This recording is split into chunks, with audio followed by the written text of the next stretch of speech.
tassa bhagavato arahato samma sambuddhassa. Namo tassa bhagavato arahato samma sambuddhassa. Namo tassa bhagavato arahato samma sambuddhassa.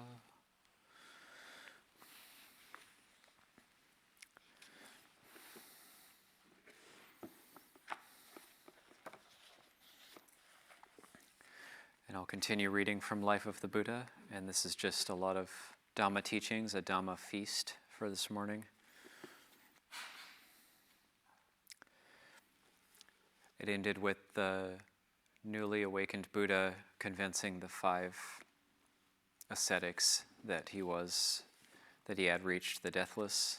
The Blessed One was able to convince them. They heard the Blessed One.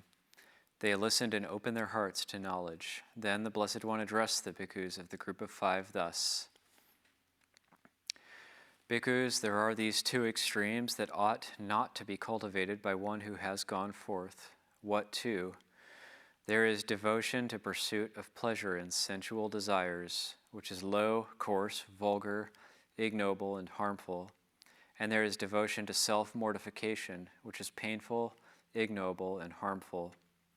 The middle way, discovered by the Perfect One, avoids both these extremes. It gives vision, gives knowledge, and leads to peace, to direct knowledge, to enlightenment, to nibbana. And what is that middle way?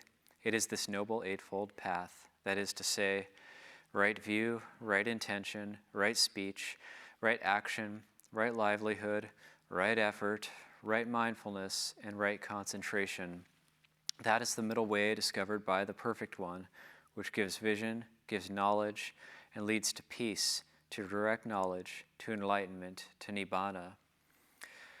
There is this noble truth of suffering.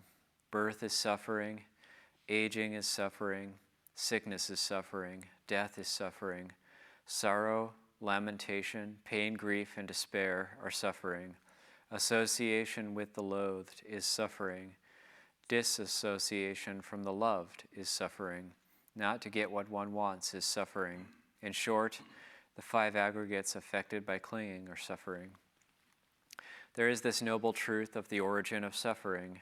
It is craving, which produces renewal of being, is accompanied by relish and lust, relishing this and that. In other words, craving for sensual desires, craving for being, craving for non-being. There is this noble truth of the cessation of suffering. It is the remainderless fading and ceasing, the giving up, relinquishing, letting go, and rejecting of that same craving. There is this noble truth of the way leading to the cessation of suffering. It is this noble eightfold path, that is to say, right view, right intention, right speech, right action, right livelihood, right effort, right mindfulness, and right concentration. There is this noble truth of suffering. Such was the insight, the knowledge, the understanding, the vision, the light that arose in me about things not heard before. This noble truth must be penetrated to by fully knowing suffering. Such was the insight, the knowledge, the understanding, the vision, the light that arose in me about things not heard before. This noble truth has been penetrated to by fully knowing suffering. Such was the insight, the knowledge, the understanding, the vision, the light that arose in me about things not heard before. There is this noble truth of the origin of suffering. Such was the insight, the knowledge, the understanding, the vision, the light that arose in me about things not heard before. This noble truth must be penetrated to by abandoning the origin of suffering. Such was the insight, the knowledge, the understanding, the vision, the light that arose in me about things not heard before. This noble truth has been penetrated to by abandoning the origin of suffering. Such was the insight, the knowledge, the understanding, the vision, the light that arose in me about things not heard before. There is this noble truth of the cessation of suffering. Such was the insight, the knowledge, the understanding, the vision, the light that arose in me about things not heard before. This noble truth must be penetrated to by realizing the cessation of suffering. Such was the insight, the knowledge, the understanding, the vision, the light that arose in me about things not heard before. This noble truth has been penetrated to by realizing the cessation of suffering. Such was the insight, the knowledge, the understanding, the vision, the light that arose in me about things not heard before. There is this noble truth of the way leading to the cessation of suffering. Such was the insight, the knowledge, the understanding, the vision, the light that arose in me about things not heard before. This noble truth must be penetrated to by maintaining in being or by developing the way leading to the cessation of suffering. Such was the insight, the knowledge, the understanding, the vision, the light that arose in me about things not heard before. This noble truth has been developed in being, the way leading to the cessation of suffering. Such was the insight, the knowledge, the understanding, the vision, the light that arose in me about things not heard before. So that is the Four Noble Truths in their 3 phases and 12 aspects, and the 3 phases being there is this noble truth, then this is what has to be done in terms of this noble truth, then this is what has been done in terms of that noble truth. As long as my correct knowledge and vision in these 12 aspects, in these 3 phases of penetration to each of the 4 truths, was not quite purified, I did not claim to have discovered the full enlightenment that is supreme in the world with its deities, its maras, and its divinities, in this generation with its monks and Brahmins, with its princes and men. But as soon as my correct knowledge and vision in these 12 aspects, the 3 phases of each of the 4 Noble Truths, was quite purified, then I claimed to have discovered the full enlightenment that is supreme in the world with its deities, its maras, and its divinities, in this generation with its monks and Brahmins, with its princes and men. The knowledge and vision arose in me. My heart's deliverance is unassailable. This is the last birth. There is no more renewal of being. Now, while this discourse was being delivered, the spotless, immaculate vision of the Dhamma arose in the Venerable Kondanya thus: all that is subject to arising is subject to cessation. And when the wheel of the Dhamma had been set rolling by the Blessed One, the earth deities cried out.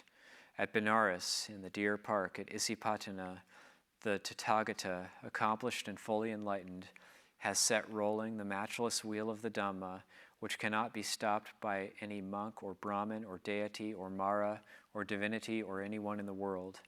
And hearing the earth deities cry, the deities of the 4 great kings cried out. The deities of the Tavatimsa, the Tusita Devas, Yama Devas, the Nimanarati Devas, the Paranimita Vasawati Devas, and the Devas of Brahma's retinue cried out. At Benares, in the deer park at Isipatana, the Tathagata, accomplished and fully enlightened, has set rolling the matchless wheel of the Dhamma, which cannot be stopped by a monk, Brahmin, or deity, or Mara, or divinity, or anyone in the world. So at that minute, at that moment, that instant, the news traveled right up to the Brahma world, and this 10,000-fold world element shook and quaked and trembled, while a great measureless light, surpassing the splendor of the gods, appeared in the world. Then the Blessed One exclaimed, Kondanya knows, Kondanya knows. And that is how the Venerable One acquired the name Anya Kondanya, Kondanya who knows. Then Anya Kondanya, who had seen and reached and found and penetrated the Dhamma, whose uncertainties were left behind, whose doubts had vanished, who had gained perfect confidence and become independent of others in the teacher's dispensation, said to the Blessed One, Lord, I wish to go forth under the Blessed One and to receive the full admission. Come, Bhikkhu, the Blessed One said, the Dhamma is well proclaimed. Live the holy life for the complete ending of suffering. And that was his full admission. Then the Blessed One taught and instructed the rest of the bhikkhus with talk on the Dhamma.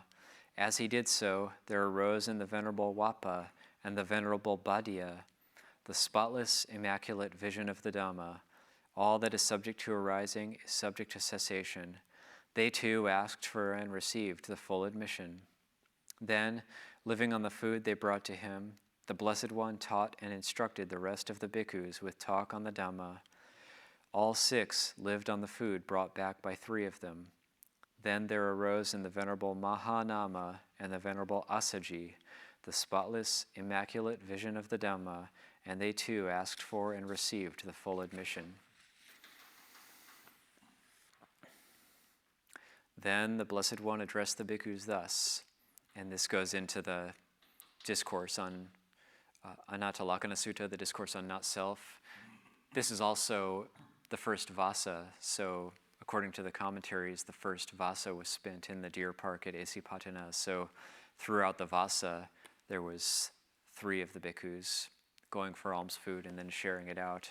So there's the Buddha and the 5 bhikkhus, and throughout the vasa, he's progressively instructing them, but then at some point it culminates in the giving of the Anatalakkhana Sutta. Bhikkhus, material form is not self. If material form were self, this material form would not lead to affliction, and it could be had of material form. Let my material form be thus, let my material form not be thus.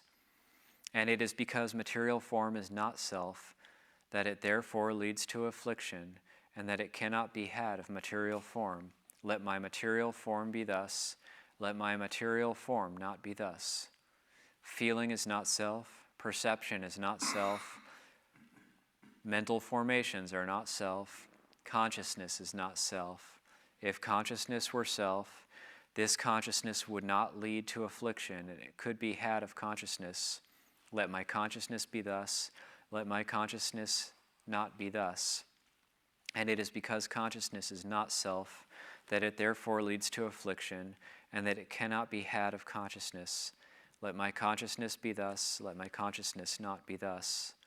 How do you conceive this, bhikkhus? Is material form permanent or impermanent? Impermanent, Lord. But is what is impermanent unpleasant or pleasant? Unpleasant, Lord. But is it fit to regard that which is impermanent, unpleasant, and subject to change as this is mine, this is what I am, this is myself? No, Lord. How do you conceive this as feeling, perception, mental formations, consciousness, permanent or impermanent? Impermanent, Lord. But is what is impermanent unpleasant or pleasant? Unpleasant, Lord. But is it fitting to regard that which is impermanent, unpleasant, and subject to change as, this is mine, this is what I am, this is myself? No, Lord. Therefore, bhikkhus, any material form whatsoever, whether past, future, or present, in oneself or external, coarse or fine, inferior or superior, far or near, should all be regarded as it actually is by right understanding thus, this is not mine, this is not what I am, this is not myself. Any feeling whatsoever, any perception whatsoever, any formations whatsoever, any consciousness whatsoever, whether past, future, or present, in oneself or external, coarse or fine, inferior or superior, far or near, should all be regarded as it actually is by right understanding thus, this is not mine, this is not what I am, this is not myself. Seeing thus, bhikkhus, a wise, noble disciple becomes dispassionate toward material form, becomes dispassionate toward feeling, becomes dispassionate toward perception, becomes dispassionate toward mental formations, becomes dispassionate toward consciousness. Becoming dispassionate, lust fades away. With the fading of lust, the heart is liberated. When liberated, there comes the knowledge. It is liberated. He understands. Birth is exhausted. The holy life has been lived out. What was to be done has been done. There is no more of this to come. That's what the Blessed One said. The bhikkhus of the group of 5 were glad, and they delighted in the Blessed One's words. Now, while this discourse was being delivered, the hearts of the bhikkhus of the group of 5 were liberated from the taints through not clinging. And there were then 6 arhants, 6 accomplished ones in the world.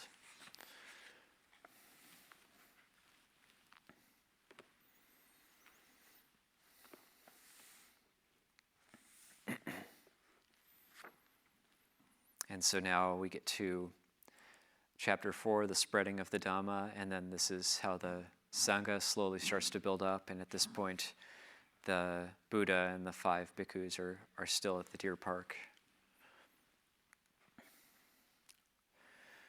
The occasion was this. There was a clansman named Yasa.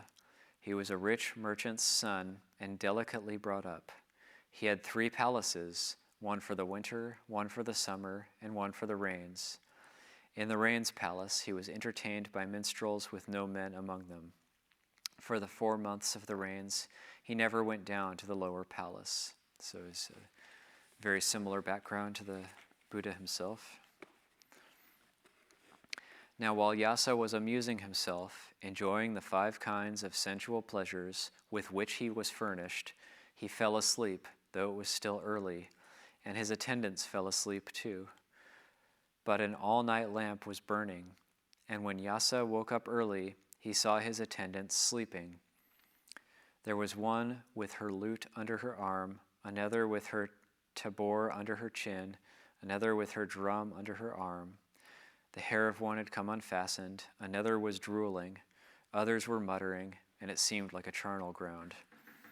When he saw it, when its squalor squarely struck him, he was sick at heart, and he exclaimed, "It is fearful, it is horrible." Then he put on his gold slippers and went to the door of his house, and non-human beings opened the door so that none might stop his going forth from the house life into homelessness. Then he went to the city gate, and non-human beings opened the gate so that none might stop his going forth from the house life into homelessness. He walked to the deer park at Isipatana. Now the occasion was one on which the Blessed One had risen early in the night toward dawn and was pacing up and down in the open. When he saw Yasa coming in the distance, he left his walk and sat down on a seat made ready for him.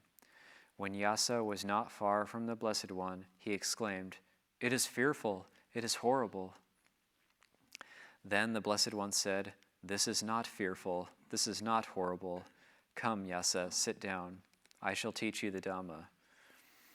He thought, "This is not fearful, it seems. This is not horrible," and he was happy and hopeful. He took off his gold slippers and went to where the Blessed One was. After paying homage to him, he sat down at one side. When he had done so, the Blessed One gave him progressive instruction, that is to say, talk on giving, talk on virtue, on the heavens. He explained the dangers, the vanity, and the defilement in sensual pleasures, and the blessings in renunciation.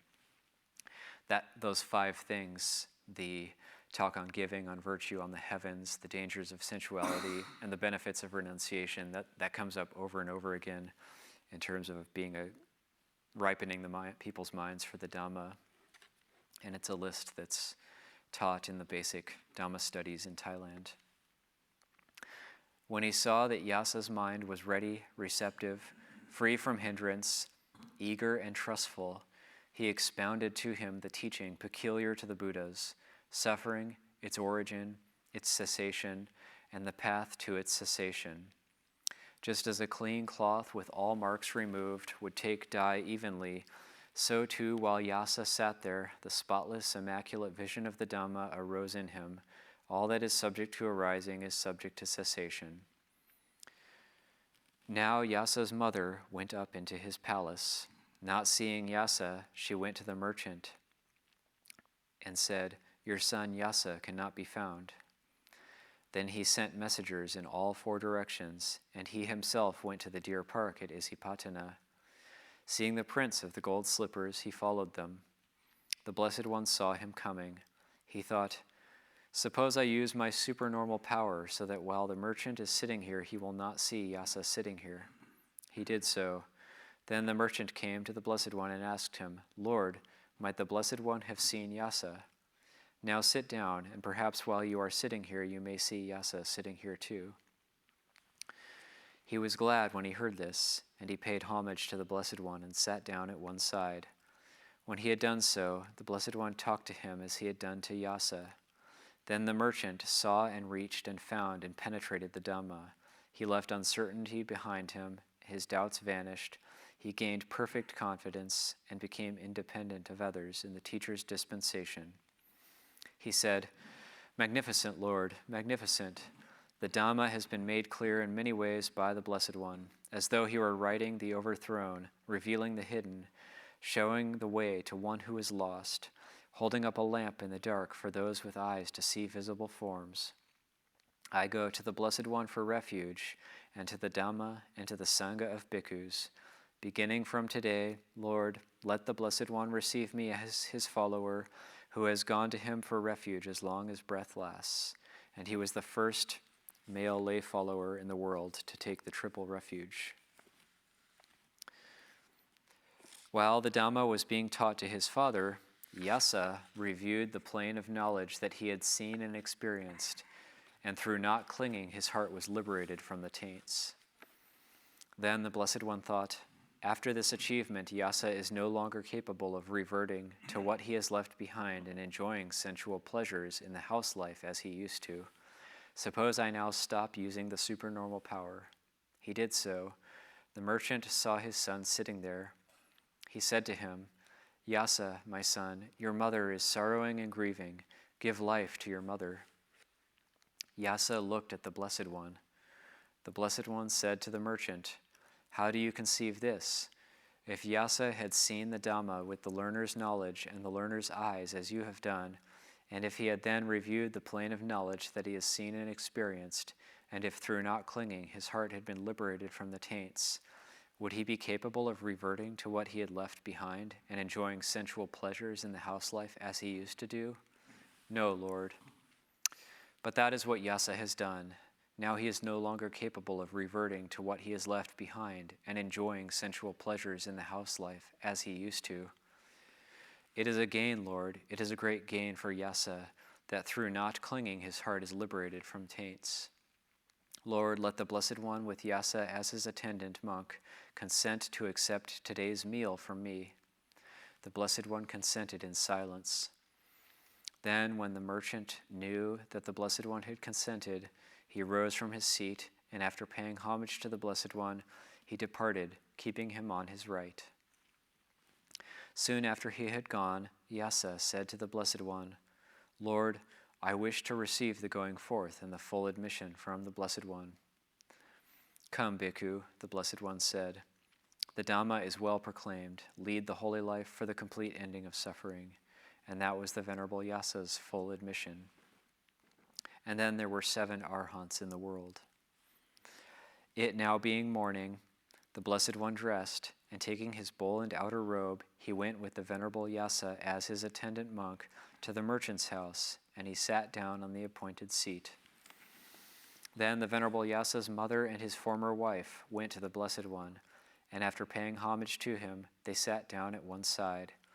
He talked to them as he had talked to Yasa and his father. The spotless, immaculate vision of the Dhamma arose in them too. All that is subject to arising is subject to cessation. They saw the Dhamma as the merchant had done, and they took the triple refuge. Beginning from today, Lord, let the Blessed One receive us as his followers who have gone to him for refuge as long as breath lasts. And they were the first women adherents in the world to take the triple refuge. Then the Venerable Yasa's mother and father and his former wife served the Blessed One and the Venerable Yasa with their own hands, and they satisfied them with different kinds of good food. When the Blessed One had eaten and no longer had his hand in the bowl, they sat down at one side. Then after the Blessed One had instructed, urged, roused, and encouraged them with talk on the Dhamma, he rose from his seat and went away. Now 4 of the Venerable Yasa's friends, belonging to the leading merchant families in Benares, whose names were Vimala, Sabahu, Punaji, and Gavampati, heard, "Yasa the clansman has shaved off his hair and beard, it seems, and put on the yellow robe, and he has gone forth from the house life into homelessness." When they heard this, they thought, "It can be no ordinary Dhamma and discipline. It can be no ordinary going forth for Yasa to have done this." They went to the Venerable Yasa, and after paying homage to him, they stood at one side. Then the Venerable Yasa took them to the Blessed One. After presenting them to the Blessed One, he said, "Lord, let the Blessed One advise and instruct them." Then the Blessed One talked to them as he had done to the others, and they too became independent in the teacher's dispensation. They said, "Lord, we wish to receive the going forth and the full admission from the Blessed One." "Come, bhikkhus," the Blessed One said. "The Dhamma is well proclaimed. Lead the holy life for the complete ending of suffering." And that was those Venerable Ones' admission. Then the Blessed One advised and instructed those bhikkhus in the Dhamma, and while they were being thus advised and instructed, their hearts, through not clinging, were liberated from the taints. And then there were 11 arhants in the world. Now, 50 of Venerable Yasa's friends in the countryside, sons of leading and secondary families, heard likewise that he had gone forth into homelessness. They went to the Venerable Yasa, who took them to the Blessed One. And when the Blessed One had talked to them, they too asked for the going forth and the full admission. After they had been advised and instructed by the Blessed One, their hearts, through not clinging, were liberated from taints. Then there were 61 arhants in the world. Then the Blessed One addressed the bhikkhus. "Bhikkhus, I am free from all shackles, whether human or divine. You too are free from all shackles, whether human or divine. Now go and wander for the welfare and happiness of many, out of compassion for the world, for the benefit, welfare, and happiness of gods and men. Teach the Dhamma that is good in the beginning, good in the middle, and good in the end, with the meaning and the letter.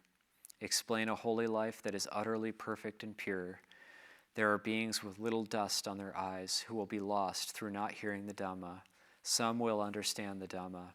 I shall go to Uruvela, to Senanigama, to teach the Dhamma." Then Mara the evil one came to the Blessed One and spoke to him in stanzas. "You are bound by every shackle, whether human or divine. The bonds that tie you down are strong, and you shall not escape me, monk. I am free from all the shackles, whether human or divine, freed from the strongest bonds, and you are vanquished now, exterminator. The shackle in the air that has its hold upon the mind, with that I hold you bound for evermore, so you shall not escape me, monk. I am without desire for sights, sounds, tastes, and smells, and things to touch, however good they seem, and you are vanquished now, exterminator." Then Mara the evil one understood. The Blessed One knows me, the Sublime One knows me. Sad and disappointed, he vanished at once. By now, the bhikkhus who had set out to wander were bringing in from various quarters and from various countries men who wanted the going forth and the admission, so that they should be given to them by the Blessed One. This was troublesome for both the bhikkhus and those who wanted the going forth and the admission. The Blessed One considered this matter, and when it was evening, he summoned the Sangha of bhikkhus on this account, for this reason, and after giving a discourse on the Dhamma, he addressed them thus. "Bhikkhus, while I was alone in retreat, this thought arose in my mind. Bhikkhus are now bringing in from various quarters and from various countries men who want the going forth and the admission, and that these should be given to them by me. This is troublesome for both the bhikkhus and those who want the going forth and the admission. Why should I not now authorize bhikkhus to give the going forth and the admission there, in whatever quarter, in whatever country they happen to be? This, in fact, I allow you to do, and it should be done in this way. First, the hair and beard should be shaved off. Then, after putting on the yellow robe, the upper robe should be arranged on one shoulder, and homage should be paid at the bhikkhu's feet. Then, kneeling with the hands held out, palms together, this should be said: I go for refuge to the Buddha. I go for refuge to the Dhamma. I go for refuge to the Sangha. For the second time, for the third time, I allow the going forth and the admission to be given by the triple refuge.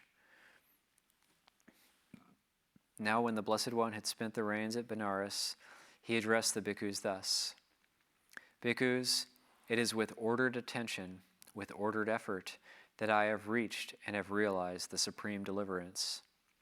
It is with ordered attention, with ordered effort, that you also, bhikkhus, have reached and have realized the supreme deliverance.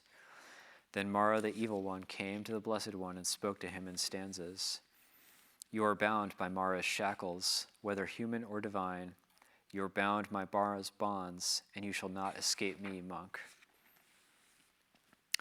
I am free from Mara's shackles, whether human or divine, free from Mara's bonds, and you are vanquished now, exterminator. Then Mara, the evil one, understood. The Blessed One knows me, the Sublime One knows me. Sad and disappointed, he vanished at once.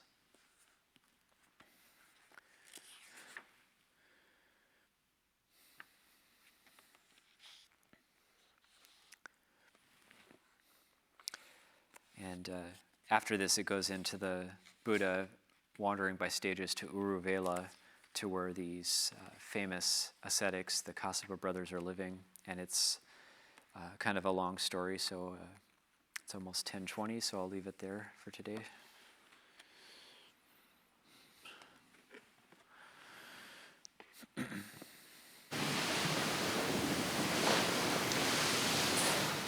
Questions, comments?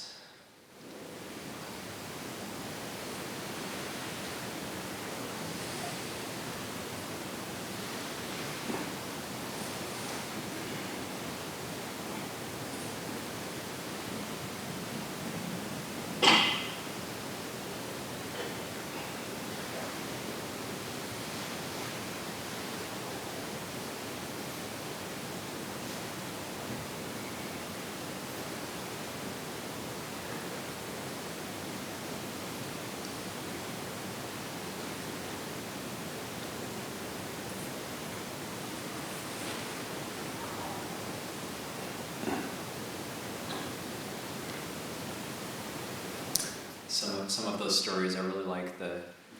Some of it can be kind of repetitive and seemingly dry, but then some of them you get little tidbits where it kind of comes alive. So for me, there was this one scene with Yasa, who's just achieved dharmaship, and then his father is there, and the father says, "Yasa, come home. Your mother is worried."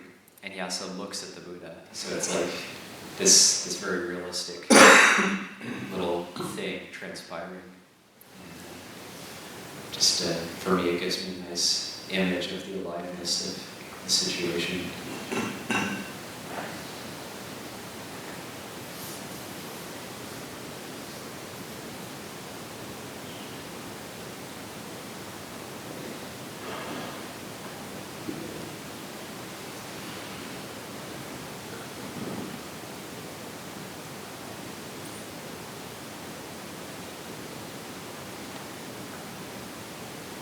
Ajahn, were most of the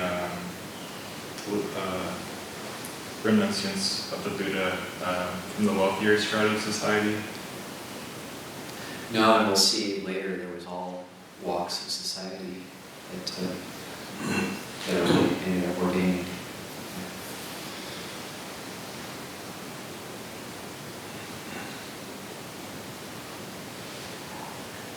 Even examples of people who were so poor that when they became bhikkhus, they had more requisites than when they were lay people. Like an example of one who was a extremely poor farm laborer, and his only two possessions were a loincloth and a hoe.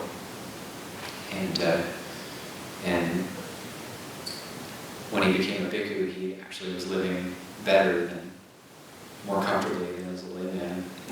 But he hung his loincloth and hoe up in a tree next to him in case he ever wanted to disrobe. He could just take them away, walk away.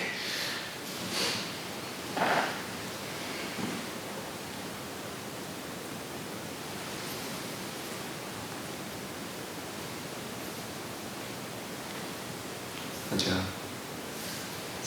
So Yasa didn't have the permission of his parents, apparently in the beginning.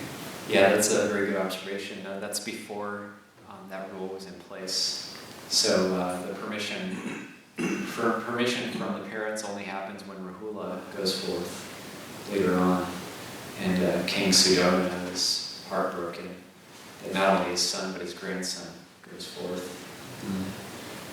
And then that's when the Buddha makes that rule that they need permission.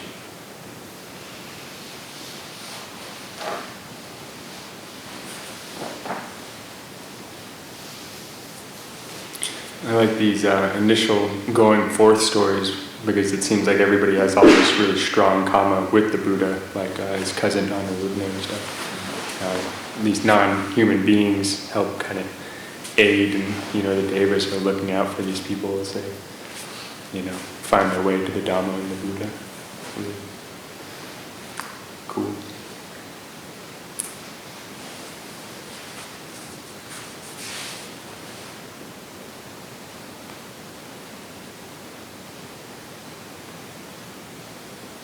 Yeah, in the sense of like people are wandering around, coming into contact with the Buddha.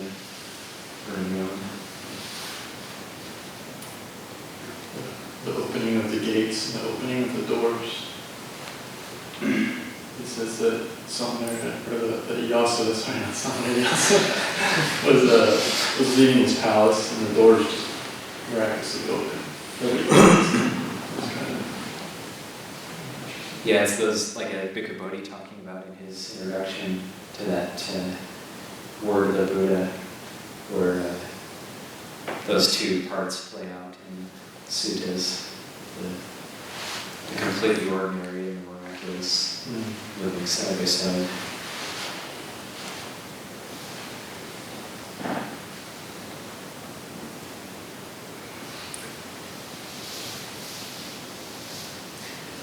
Yeah, and also that kind of the human aspect for me comes out too when Yasa goes forth, and then he has a bunch of friends who go, well, Yasa's a pretty smart guy.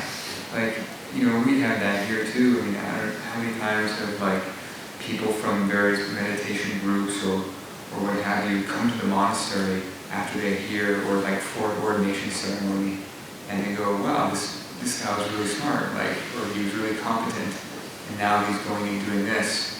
This might actually have some value to it. People are drawn, or family members are drawn to the sangha, through that kind of word of mouth, or that because they have confidence in the individuals who choose this path. Seeing it happen here is really touching.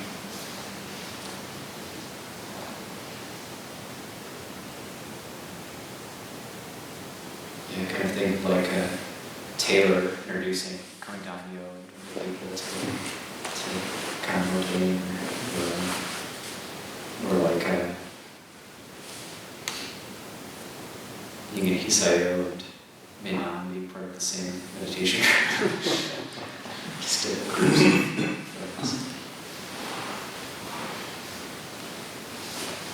Ñāṇiko, a question. You mentioned that a couple days ago that Venerable Kondanyo was he was a ascetic. I think it was the Sutta Nipata where he kind of predicted the Buddha's career. But I was wondering if the other four, like the 5 ascetics, did they all have some karma together? That was like possibly. I'm not sure exactly where it comes up, or even if it. You know that. I've never, other than Kondanyo, I've never heard their backstory.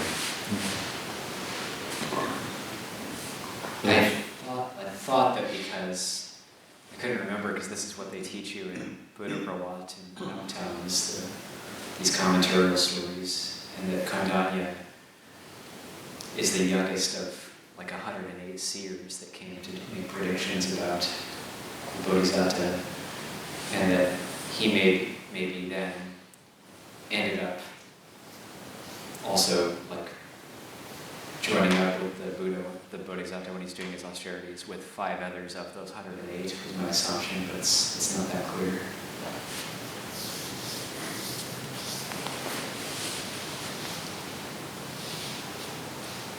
And as we'll see in the days to come, some of the stories are kind of really understated in their kind of simplicity, but there's also like sometimes like an undercurrent of understated humor I found in the suttas.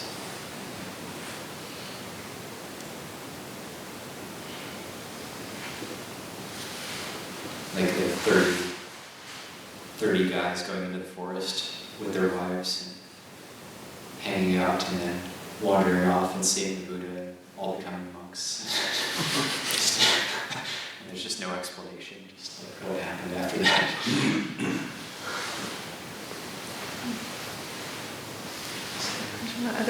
I had a question. So Yasa's father still encouraged his son to go back to lay life after becoming a stream mentor? I think he was an arhat at that point. No, Yasa's father himself was already a stream mentor. Yeah, Yasa's father was a stranger. That's right. Then that doesn't seem very skillful, so I'm just a little confused. I think, well, it's, it's not like any of these people had studied Buddhism or anything. He was a stranger, and Yasa was an arhat. But there's none of the other presuppositions or ideas around that. And also, there is some subtlety in the words. He's like, your mother's worried. He didn't say, I'm worried about you. He said, your mother's worried about you. But also that's very realistic too, even if he wasn't so upon it. It's like, the father would say something like that, like, not I'm worried about you. It's, your mom's worried. Go home, make her not worried anymore. Also, this isn't a sequence that he's still not quite sure of the actual full attainment. Yeah, it doesn't. Yeah. So then the Buddha explains, well, what do you think? If somebody actually saw this and penetrated it, oh right, yeah, he could go back. Yeah. And he says, well, he has seen it penetrated. Yeah.